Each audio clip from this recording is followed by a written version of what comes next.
Okay, so I figured since I've already got the coolant drained, I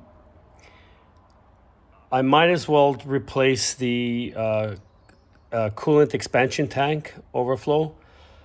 They're prone to cracking and leaking, and then all the coolant leaks all into the back trunk. And then you possibly could overheat the engine and destroy the engine. So I figured now that the coolant's drained, I might as well replace the overflow bottle. I've already loosened off all the compartments. I'll show you what I've done to remove them and how to remove them. So I guess we'll start from the back.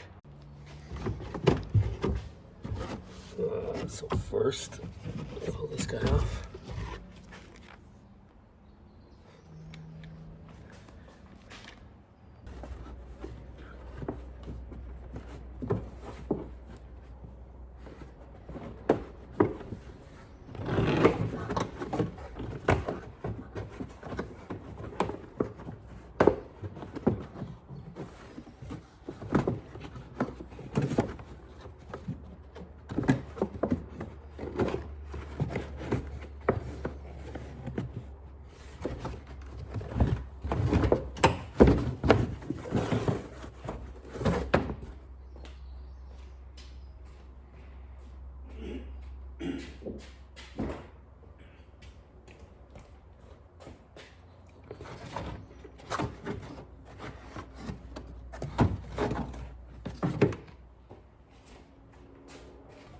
From the inside of the car.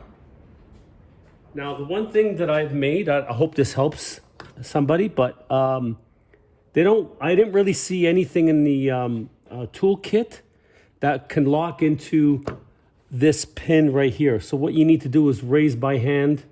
You want to disconnect, there's two clips on this. You want to disconnect the bottom one on both sides. So once you've disconnected the bottom clip, then you can raise the back access panel by hand. So what I wanted to show you is I made these clips that pop in there. So all I did is I got a thick piece of wire, I bent it. So what I've done is I put a hook on it and I bent that slightly inwards. And the other side, I bent it the opposite way. So what that does is that'll hook into the hole. It goes through this hole, this, and out the back end. And then if I push it in far enough, I can clip it onto, I just move this panel in, I can clip it onto there. So now there's pressure going in there and it's clipped into this bracket here. So now it won't slip out. Anyways, just wanted to show you that. I hope that helps somebody. Okay, so now we need to remove these. The clips are all disconnected, unscrewed, just to make it easier for video. Okay, so pop this guy off.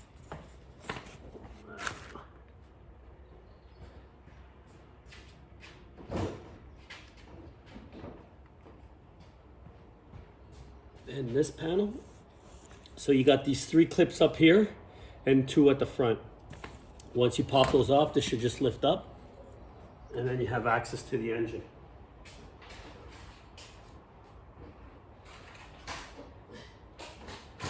Okay, so if we get underneath the car and we're on the passenger side, this is the passenger axle. If you look up there, those are the hoses right there. I've already got them disconnected, but those are the hoses right there. And there, this tube right here, that's the oil fill tube that we disconnected from up above. But you can access the spring clips from under here. It's relatively easy. You just get in there with a pair of pliers. I found it relatively easy. Once they're disconnected, you just gently feed the coolant expansion tank out.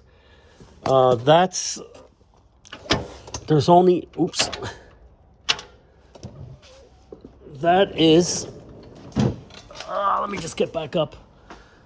That is one nut there, another nut up here, and then there's two nuts there and one underneath. Once you got those, you just wiggle it out and it'll come off. You're gonna wanna pop the oil dipstick through the hole first before you start wedging it all out.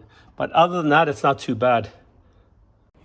Okay, so before I remove the coolant expansion tank or bottle, I'm going to want to remove the inside panels as well. This way I have full access to the engine and all hoses and everything else for all the other servicing I want to do.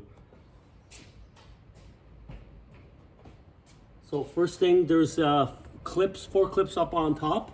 Once you remove the inside panel, it should come off because the inside panel sits on top of this. So once you have those 4 clips off on the top, this should just lift out.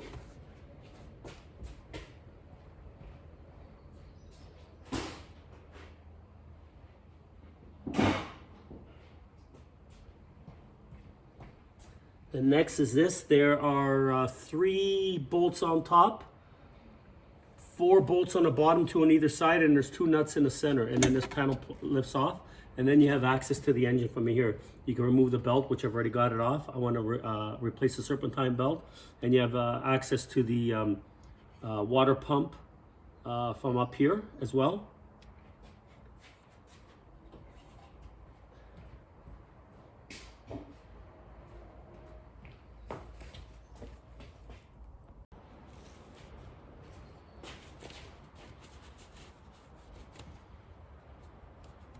So I disconnect the sensor from the bottom.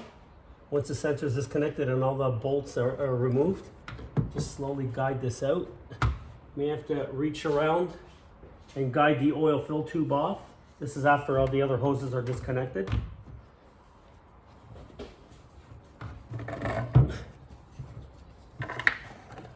And that's how that comes off. So here's the clips. This is the overfill tube that you don't need to disconnect. And then these 2 here, there's the spring clamps on it, and this one's a quick disconnect. And then this one just has the gear clamp on the opposite end. Once you remove that, it should slide out. With the, I'll just show you the sensor plug in there. Once that's off, then the whole thing slides off. So what you'll need to do is transfer all of this onto the new, as well as this and that, onto the new overflow bottle. And mine has this hole plugged. This is where the oil dipstick goes through. So I'll have to cut that hole out, and that should be about it. Then everything's just in reverse for installation.